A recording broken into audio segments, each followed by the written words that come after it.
Okay, so Kami, welcome. It's great to Thank you. have you here and to talk to you and to get to know a little bit more. Thank you so much. Let's let's start with just us, me, and everyone listening to this to understand more who is Kami when you're not drumming and you're not talking about drums.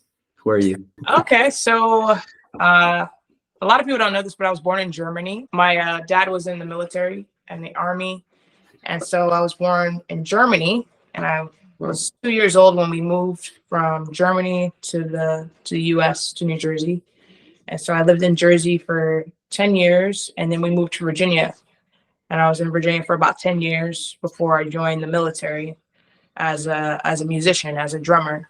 So I've been playing since I was really, really little. Like I've heard the drums the first time when I was sitting in church, and I just knew like this is what I want to do.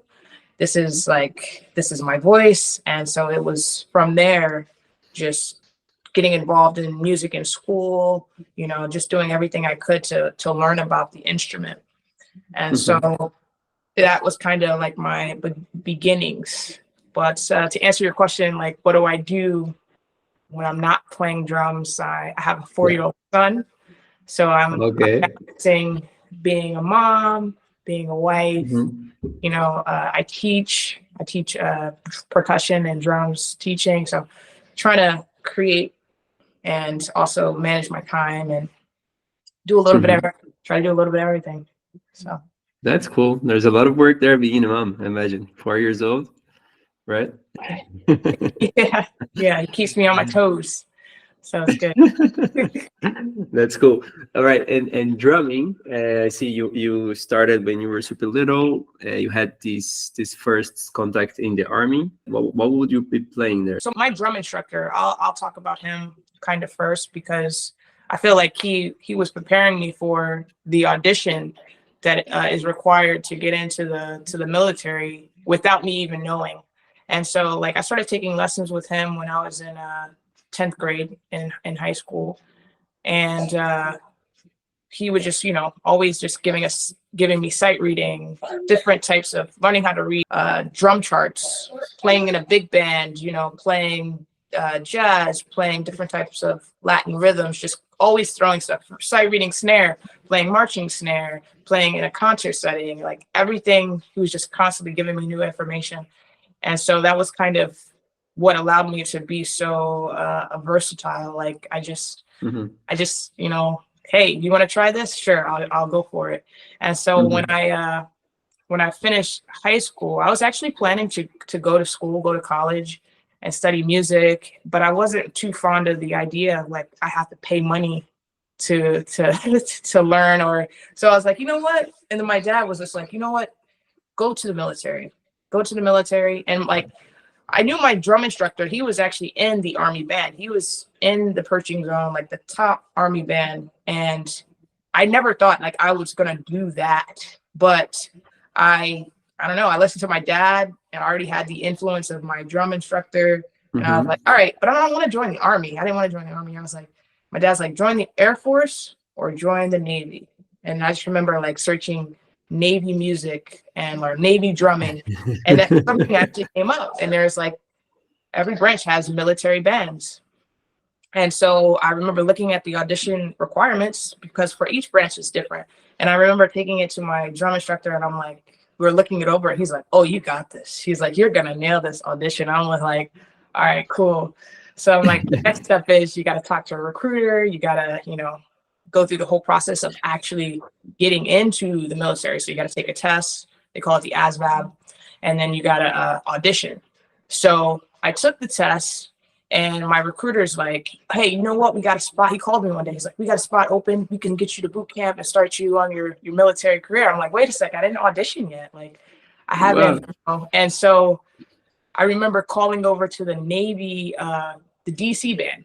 So one of the big bands that, they're working with like the president sometimes. They're playing like big shows for the military. And I called over. I'm like, hey, I have a recruiter. He's trying to send me off to boot camp. I have an audition. He's like, oh no, don't go. He's like, don't sign anything, don't do anything. And so he calls my recruiter. I go in for a meeting and they're just like the whole thing changed. They're like, all right, sorry, we're gonna get you set up for your audition. we're going to get you everything that you need to be able to, go about this the right way so you can get into the music program. And so that was kind of my, you want to say hi? Here's Julian, my friend speaking out. Hello. But yeah, that's what I mean about the balancing. Sometimes I'm working on something and playing, and then I just got to switch. Yeah, that's fine. Multitasking. Yeah, as far as the audition, they called the recruiter and they were just like, hey, we're gonna make sure she gets her audition first and all this stuff, because it's a really, really delicate thing that the process that you want to go through when you're joining the military. You want to make sure you're not convinced to just join without auditioning if you want to be a musician, because then you could just end up scraping paint off a boat or, doing something that you really don't want to do. And so that's why I was like, I'm not going to join the military unless I'm playing music. And so everything worked out. I did the audition and I did well. And so my recruiter, it was kind of funny because he was like, he's looking at, once he figures out, like, hey, she really wants to audition, blah, blah, blah. He's like, well, you don't have a degree. Like, you don't have a music degree. And I'm like, yeah, I had just graduated from high school, and most of the people in the military bands have degrees. They have like bachelor's, master's. Some of them have like PhDs. And so they're like, he's like, the likelihood of you making this audition is, he's like, you may not make it. So you may want to still join the military. And so the mindset of the recruiter is they just want to get you in because they get paid when you go in. So they don't really care what you're doing. Yeah. They just want to get you in the military, filling a spot. So I did my audition. I played my snare piece. It was a grade 6, really hard. And they were just like, I was like, maybe they're just going to be like, thank you, but we're not interested or something like that. I was like prepared for it, but they were like, you just graduated from high school? I was like, yeah. They're like, we can't tell you this, but like you're in. Like we can't officially tell you, but like, you're in. And so like that set the stage for the whole audition, and then it went really well. And so from there, I boot camp, started my career after boot camp. You would be in the army. You'd be playing more snare drums or marching bands. Everything. Or drum set too. Drum set, marching, mallet percussion, concert band. Like when I was stationed in Japan, we would be playing with the symphony, like different types of everything. We play Bruno Mars, we'll play pop music, just anything, everything all across the board. So it makes you have to be just like able to just jump into any musical situation. You can't just be like, oh, I don't play this. And it was a challenge for me because like I hadn't had too much performance experience. Like coming out of high school, you're doing, you're playing in groups and stuff, but not at the professional level. And then so to be from high school and playing at a professional level at like, 19 years old is kind of like, okay. So my challenge was I got to Japan. That was my first band. It was in Yokosuka, Japan. And I got there. They're like, we're going on tour in about a week. You're going to be in the big band and we need you to learn this music. And I was like, so it would be cool, it's fine. Oh, learn this music in a week, but it's a style that I wasn't super familiar with. Yeah. Like we had gone through stuff like that at school, but now you're going to lead. The drummer essentially leads the band with all the kicks, the preps, like, and so like, it's a big role to play. So I just sat with the music, I just learned it. I basically memorized it. And then, I was ready to go when, hey, they're like, hey, we're going to the Philippines. So from Japan to the Philippines, that was one of my first performances. And we just traveled all over Southeast Asia, playing in different countries, at schools, doing different events on ships. Because, in the military setting, especially overseas, you're acting as a musical ambassador. So you're representing America, but you're doing a lot of stuff with other countries. So we're like the face of America, face of the military, the face of the Navy. So, yeah. Wow, I didn't even know that existed. Yeah. It's another word for me. A lot of people don't know. And even people in the military, we would show up to play like a change of command or something, official. And people are looking at us like they're in the military too. And they're like, did you go to boot camp? Like, how are you playing? Like, is playing the drums your job? Like, how are you doing that? And I was like, yeah, I went to boot Would you camp. do things mix with other countries, like join bands from different armies? And Yes. So there is even something called like a military tattoo or where countries from all over, like all over. I think we had maybe one year it was like 14 different countries. It was hosted in Hong Kong. And so there were bands from Brunei, like super small countries, big countries, like, and then you just sit and watch these other countries' military bands perform, you know, maybe a 10-minute show, whether it's more marching or maybe someone's playing like a pop or big band type thing. But Wow. it was a really cool experience. That's incredible. I imagine if battles would be musical battles and not weapon battles, that would be amazing. Just put two bands together, we play with you win, and then Yeah, that's a good point. that would be a peaceful world. Yeah. Okay, It's, and it was the route to go. nice. Getting more close to today. Then today, who are you as a drummer? Today, so I got out of the military in 2014, and then shortly after that, I got married. So I've been out of the military for, I think it's coming up on like 10 years. And so now I work on my own music. I write my own music. I'm learning how to play several different instruments. And I don't know, my mind is more so just trying to understand music as a whole, like melodically, like, of course, you know, there's mallet percussion and stuff, but how can I play all of these different rhythms and percussion instruments and combining it all together to cover multiple, you know, people's parts, but all by myself. So that's kind of, you know, what I work on. And I'm sure you've seen it in some of my videos where I'm working with 3 or 4 different pedals, and I'm playing cajon, or I'm just mixing a lot of different stuff. That's my mind is always just trying to, I don't know, play all the parts at the same time. Yeah, at the same time. And any specific pattern or exercise you're practicing on these days? Well, literally just a couple of days ago, I was working on. I go back and forth between just working the clave, the 3-2 and the 2-3 rumba on clave, just, you know, working that and trying to make it feel comfortable. And so I've been kind of working on that, not like hardcore, like really, really hard, because I play a lot of other stuff too. But just like in my free time, I'll think about it. I'll listen to that type of music, and it kind of just helps with the comfort of it, because that's the most important thing. Like, I've seen people play like these difficult patterns, but it sounds like choppy or robotic. It doesn't sound comfortable. Like, it just is like breathing. It's just, you don't even think about it. It's just, and that's what I strive to make it sound like. So. And that's something that feels on when I listen to your stuff. It feels more organic. That's pretty cool. And that's something that I wanted to ask you. What do you see when you watch or listen to a great drummer? I want to know your perspective on the difference between a great drummer to a normal drummer. Like, what are this key thing that you say, wow, this guy has, or this girl has this? Oh, that's a good question. I think the separation is from like a good drummer to like a really, really, really like amazing. It's just the clarity in the playing. And so like it's almost like when we're speaking, like playing an instrument is basically like is talking. Everyone has a unique voice. And so, but I think how clear you are able to articulate like what you're playing, what you're saying on your instrument makes you stand out.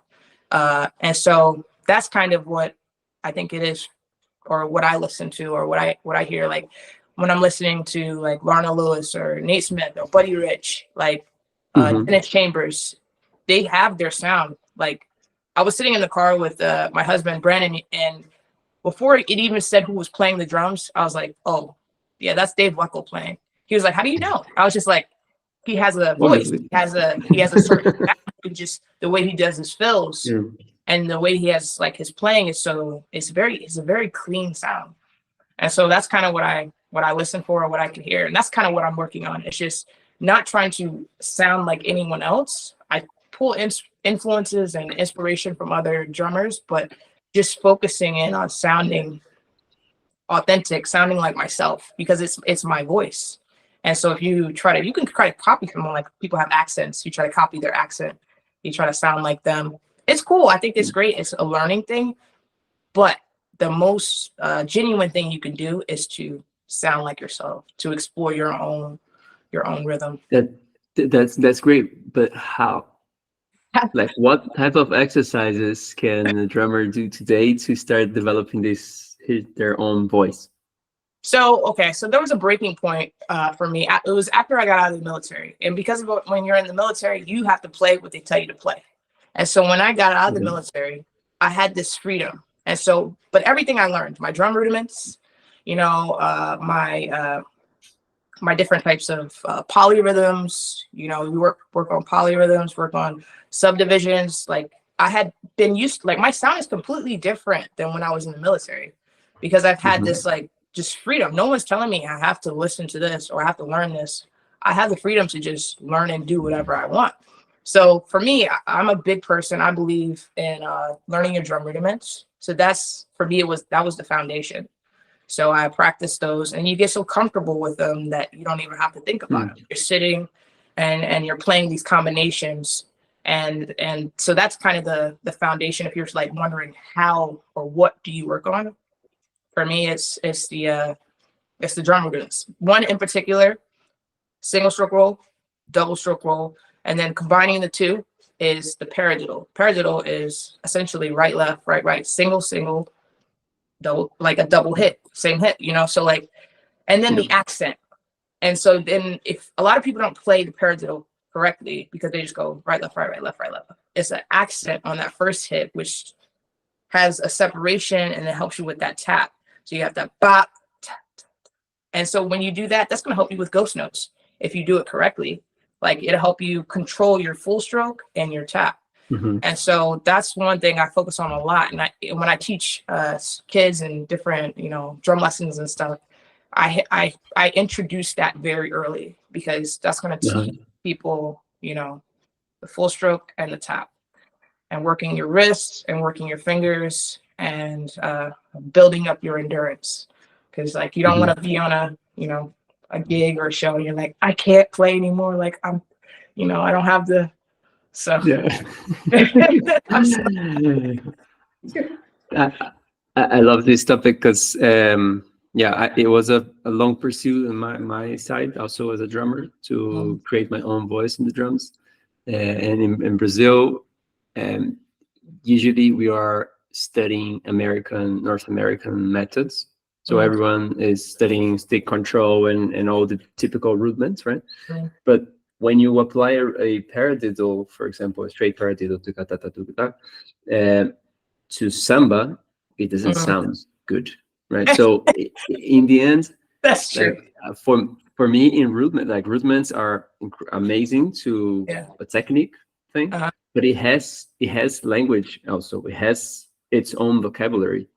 So depending on the genres you want to play, I think there are specific rudiments that make sense, you know? That's true. Yeah, there's certain rudiments I will not play if I'm playing a certain genre.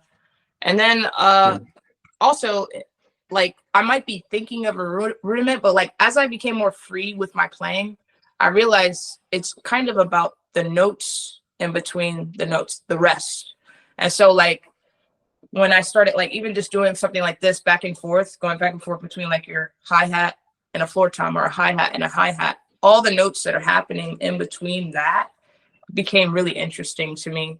And so I don't know, that's kind of how I apply rudiments, but it's not in the military way.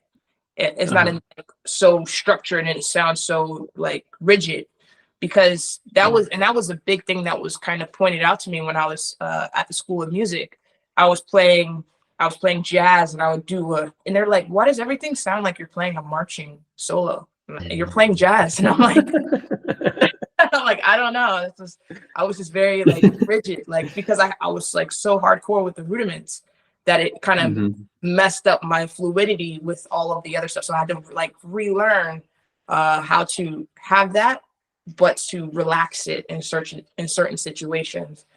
And so this is a video I've actually been thinking about doing because I don't think anyone's, as far as I've seen, the traditional grip when you're playing like marching snare is more like this, but you see like Buddy Rich and all these other, they'll have it more up like this, and they'll be like this, right? You'll never see a marching person playing marching like this. They'll be like this, right? Your shoulders are straight, and so that even you play more military, play more straight, and then so I haven't seen a video on that, and that would have definitely helped me when I was coming up, because like, hey, relax that left hand a little bit, make it swing, like that. I'm not here. Yeah, that's a good one. That's a good one. Okay, you said you have some students, right? Yes. I have a question. My research, around 70% of the people that start learning abandon in the first year. That's a huge and sad number of people that go from the dream and to play music to the frustration. And seems like this number is growing, because maybe new generations wanting things faster or whatever. What are your insights on that, on education? Like how do you think teachers should approach their students in order to make them motivated, engaged, and keep learning? That's a good question. So it was kind of interesting, because up until just about 6 months, I was only teaching privately. I would teach privately, whether it was online or at Guitar Center or whatever.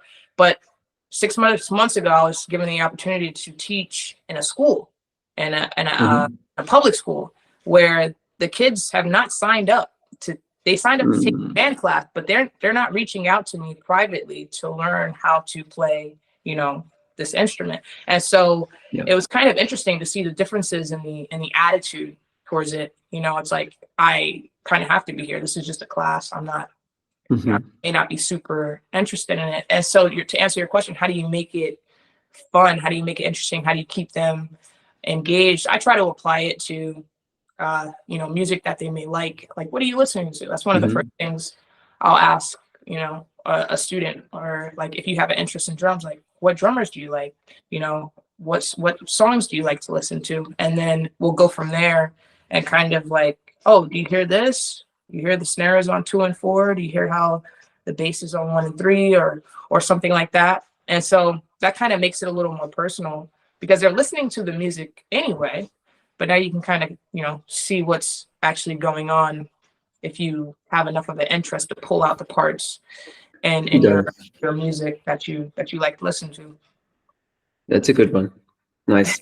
And related to instruments and gadgets and stuff, there are a bunch of new instruments, right, being invented. I see also in your videos you play different stuff, sometimes that even instruments that I didn't know existed. My question here is a bit critical. How much of these instruments will add value and change drumming and not be just a marketing product? You know what I mean? There's I see so many stuff going on, like, a different ring, a different hat, or a different whatever, and then it's just another marketing, whatever they need to sell, right? Right. So they just create something else. Okay. But have you found any of those that you say, whoa, this instrument is a new instrument, like this is new, this is something that is a breakthrough? So as far as the newest thing I've seen, I think it's been around for a little bit, like the smack stack, the cymbal that's like, people say it's the melted cymbal, that adds this like that clap, that now an acoustic effect. So that has been really cool. I don't think that's going to go away. I've seen people put cymbals on their snares to try to create those sounds and stuff like that. But I think it's a very unique, it looks cool, and it's also just a really unique sound. The foot kabasa, like a normal kabasa, and then the foot kabasa that Mino makes has like really helped me with some of the stuff that I was hearing, because like you can use a shaker to cover it, but then that's a hand that you could be using to do something else. And so to have the shaker going with my foot and then still be able to do stuff with my hands, like that's one of my favorite instruments. And I think it's still so early in the making of it, like, because people have even messaged me and been like, hey, my foot kabasa is like, it's not working, like blah blah blah. And so I've been talking to my AR at Mino, and I was like, people have been messaging me about, their foot cabasas, and they're like, yeah, it's like it's a work in progress. Like, we're trying to make it better, but it's such a hard thing to engineer. I think they did a great job, but I even sometimes have issues with the rotation of it and stuff like that. So, but I think it's a super, super cool idea, and hopefully they just continue to make it better, because it is like the rotation. You can go this way, like it's so, and then you could tighten on the tighten screw and make it. So it's just so many things that kind of make it it can make it hard. But I think that's super cool. A lot of people don't use it, but I know I love it, and that's one of my favorites. So let's see. Well, there's stuff that's kind of weird.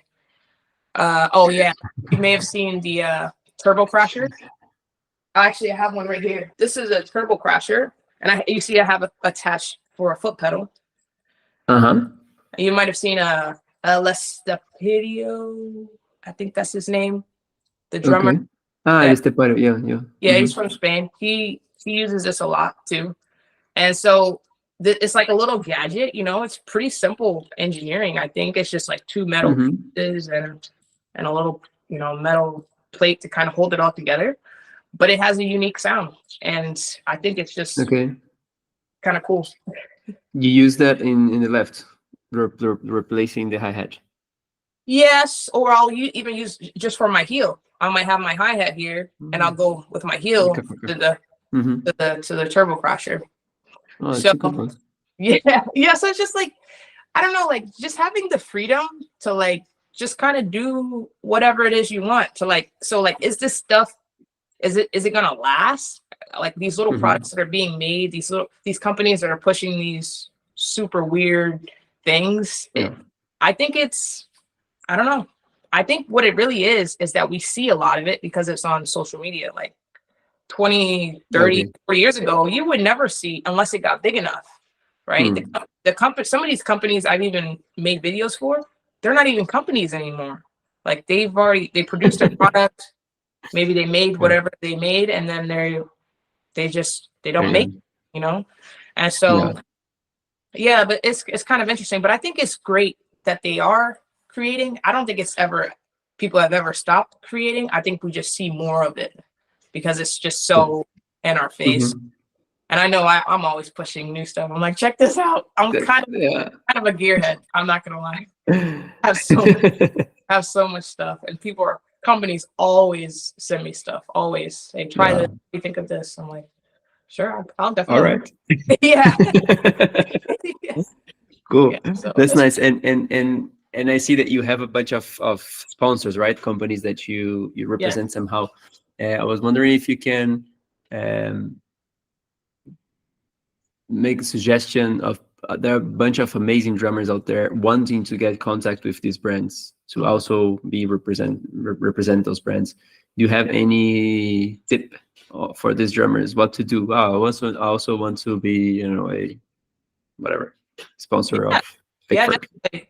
That's a great question too, because even myself, I didn't really know the process. Like you're like, you reach a certain caliber, all your drum rudiments. You're like, I should be working with Pearl. I should be working with Tama. Like, where you guys at? Like, I'm ready to, And so that's how I was like, I feel like I've excelled to a certain, in my career. Like, how do I get this sponsorship? And so that's the first thing. You have to have that question. And when you have that question, usually you are ready. And then you have to believe that you can actually do it. Like, you don't want to self-sabotage. You don't want to be like, oh man, but this person is so much better than me. And this person, like, you want to really, really believe in yourself. And then you take action. So what it was for me, I'll talk about my Tama endorsement with Tama drums. So Robert Sputt, he's a drummer for Ghost Note. He kind of put it in my head that it was even a possibility, because I wasn't really even thinking about becoming sponsored with Tama at the time. But he reached out to me and was like, hey, I've been watching your videos, and I see you're working with all these different companies. And at the time, I wasn't working with anyone. Literally anyone that would send me something, I would make a video for them. And so I had lots of different stuff. Just, and he was like, who are you working with? And I'm like, I'm not really working with anyone. And so he's like, well, I work with Tama, I work with Evans, like all these big companies, you know, that we see and we aspire to work with. And he's like, well, I could kind of put your name out there. And so I was like, what? Like, this guy must be kidding. And like, but he was for real. And so that I had a recommendation. He was my recommendation. And he recommended me to Mino Percussion specifically. And within a matter of a week, they reached out to me. They were like, hey, we want to send you, go to our website, pick out whatever you want, basically. We want you to try out our stuff. Because I had some Mino stuff, but my bongos were like, my heads were broken. Like my stuff was pretty beat, but I was using what I had. And he's like, you know, go to our website, pick out whatever you want. Because every company wants you to love the product. The worst thing is you work with the company and you move to another company and you move to another company. They want longevity. And so they want you to really love the product because that's the only way you can sell it. Essentially, you are a salesperson. Like you are, you know, playing this gear. People say, I like what she's playing. I like what she's playing. What is she playing? I want to sound like that or something like that. And so when you get to that point, that's when I feel like companies will already have, you know, possibly even looking at you. So then it was my turn to take action. So Mino Percussion comes through. They send me a bunch of stuff. I try it out. I start making videos and I'm like, what does this mean? Am I sponsored? They're like, no, you're not sponsored. We sent you some stuff. And I'm like, so how do I become sponsored? It's like, you know, just keep using the product and blah, blah, blah. And so I kept going back and like, hey, like, I just put out this video. It did really well. Like, what do you guys think? And I really want to work with your company. And they were like, you know what? Yeah, we're going to bring you on. So it's not immediately. They want to see consistency. Like they don't want to see people switching. Like when they go to your page, like even if you are not sponsored by a company, they want to see you playing that brand because that shows that you really like it. You know, so that was the first thing. And then so with Tama, I did not have a Tama kit, but like I wanted to play Tama. Like Robert Sput put that possibility in my ear, but he was like, send me a video of you playing a Tama kit. And I was like, I don't have a Tama kit. I was send like, me a Tama kit, so I sent you a video. So I literally the next day I went and bought a Tama kit. Like I was that Holy shit. I went and bought a Tama kit and I was like, you know, I'm gonna make some videos. And I started playing that. I put all of my other kits away. I had 3 different kits. And I stopped playing those kits. And I was like, if I want to play Tama, I'm only going to play Tama. And I got really committed to just play that one brand. And I would do reviews. I did a little just an unboxing. I went online and bought the cheapest Tama kit I could find, and I just played it every single day. And I did a review on it, and that's what they actually found. Like the guy, the AR for Tama, I guess they go around looking at, you know, what people say about their product. That's the one thing that they do. They were like wondering, all right, what are you saying about my drums? Or so when someone posts a review, it's very likely it's going to be seen by someone who could, you know. So that's why it's so important to be really really know what you want. And so that's the most important thing. You write out the list of brands you want to work with. And after I started doing that, like everything got so much easier because I just signed with Evans probably almost a year ago. Like that's one of the earliest, newest sponsorships was with Evans. And like I had Evans, I got to the point where I'm only playing Evans. You basically have to become the endorser before you become endorsed.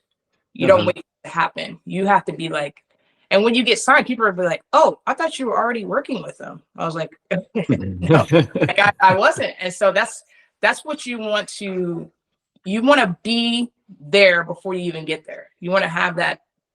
You want people thinking you are in that position before you get there. So that's my biggest advice. And that's really good. Yeah, that's what helped me. That's what helped me the most. And so, I mean, even still today, like I'm still working on different sponsorships because I don't have a mic sponsorship yet. I don't have a in-ears sponsorship yet. So I've had a journey. Every single story is different for each sponsorship. And but one thing I've noticed, and it's been, you know, consistent, is the companies are looking for people who really love their product and Okay. who are not going to switch, because it's a big deal. Like a lot of times when drummers switch cymbal companies and they switch drum companies, and everyone's like, whoa, like it's a big deal, Yeah, right? something happened. For our Yeah. community, and so Yeah, true. yeah. But what should the artist expect? Is just products in exchange? Does brands also give money, or how does the sponsorships usually work? Every company is different. So you can sign with a company and they'll say, like, for instance, go pick out whatever you want from our website, and you get this one time whatever you want, and then after that you'll get a discount. And if maybe they push a new product, they want to push out, like, hey, here, would you want to try this for free and make a video? But usually it's upfront. They give you a bunch of products so you can continue to use their gear. And for me, like, I had a lot of stuff already, even though it was kind of, I had LP stuff, I had little brands here and there, and then everything now has to say Mino on it. All my percussion, because I'm a Mino artist, so I don't push any other cajones, any other bongos that are not Mino. And so that was one thing that you'll do. Like if you were like hardcore like me, like I was kind of hardcore with it. I was like, I'm not going to play any other drums. I'm not going to play any other percussion. I'm not going to play, because I kind of take it seriously. And it's to the point where I like it so much, I don't want to play any other one anywhere. So yeah, if it wasn't a good brand, you wouldn't do it, obviously. Right. So also because you're a German and Mile is German, so you found there. Yeah, that's the point. That's funny. Cool. Yeah. All right, and just last one. Social media. You're very active in social media. How do you deal with it? It's a lot of work to keep social media. Stuff, right? Yeah. How do you work with it, and what do you expect from social media? But like, someone that is starting their channel, they have maybe 5,000 and they want to keep growing, and what should it expect? The most important thing for growing your community is consistency, and then kind of staying true to your style, but also being willing to adjust, especially if we're going to talk about Instagram specifically. I've watched masterclasses on Instagram. I watched masterclasses on how to properly use YouTube to become successful, because sometimes it's just like we don't actually know what we need to do. And if someone said you need to do A, B, C, D, you're like, okay, I'll just go do that, and then I get the results. And for a lot of the stuff, it is like that. Like, you can look at people. For me, what I did was, when I first got serious about, like, I wanted to be successful on Instagram, I went and found like 5 Instagram pages that I liked their material. They had a big following, and I just did exactly what they did. I just copied it and I put my own stuff, right? So if they had what they wrote and their message, how they kind of set up their videos, I had examples, and I just followed their example, and then I started to get the same results. And so, that's kind of what has helped me, and that's how I first started to grow my Instagram. Because I mean, initially everyone starts off with start off with 0, and then you start making videos, and then people start seeing, and then you possibly go viral.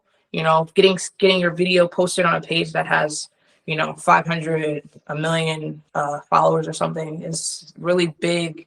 Really big opportunity for you to grow and get new followers and stuff like that.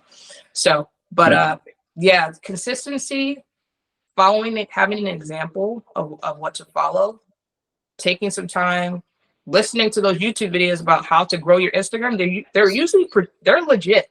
Like, people know what they're talking about. And utilizing the new stuff on Instagram. So Instagram comes out with something new, and you start using it, they'll usually be like, thank you, here, we're going to put your like all these new little things that you see people using. They're like, oh, use this trending audio or blah, blah, blah.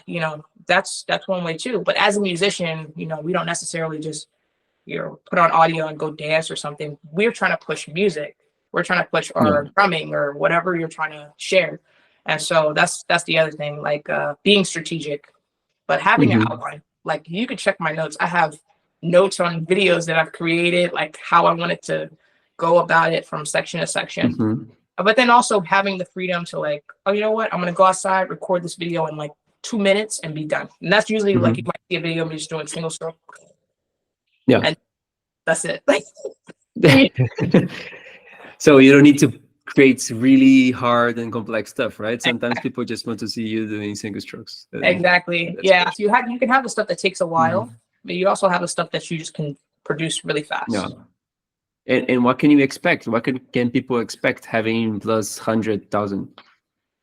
What you get is the possibility of sponsorships. I've received a tour from it. Like the tour I did in 2000, it was before the shutdown, so it was 2018. They literally found my videos. They invited me to go on tour from videos that they saw on my Instagram.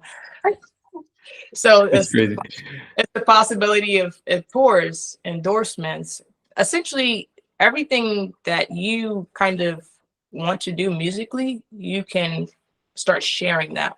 And that's what it is. It's your stage. It's your platform, you know? It's brand awareness, your brand.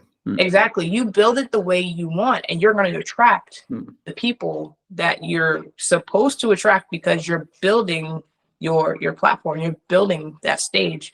And so like for me, it's been like, you know, pushing my faith, you know, my belief in God, like bam, right there on front. Yeah, I want you guys to know, like, that's what I'm about. That's what my drumming is about. That's kind of my influence. That's what my music is about. And so then it's going to pull people possibly who don't believe in that, or some who do. Like, I just like her drumming. I don't really care about that stuff, but you know, whatever. I think it'll pull, but it's just being true. Be true to whatever it is, you know, that you do it, because you're going to attract that audience. Because it's sometimes kind of interesting, you know, and I'm not saying that it's right or anything, but sometimes like people are like, man, why am I, oh, these people are so weird. I get the worst comments or blah, blah, blah, you know, and it's just like, you have to make sure you're clear about like what you're doing and just do your part. You know, some people are just, you know, they're going to be rude or mean or whatever, but just do your part and, you know, have your clear goal. Write your plan. That's cool. Akhamie, thanks so much. You gave me so much nice insights. I hope people also learn a lot from this and Thank you. Improve their drumming, their career, and everything. I love how you talk so much about consistency. And I think, like you said, consistency in different moments, right? Social media, but also practicing and learning and everything. And I think that's the big word I take from this. And I hope also people start having more consistency on their practices. Yeah. So that was amazing. Thank you so much. No problem.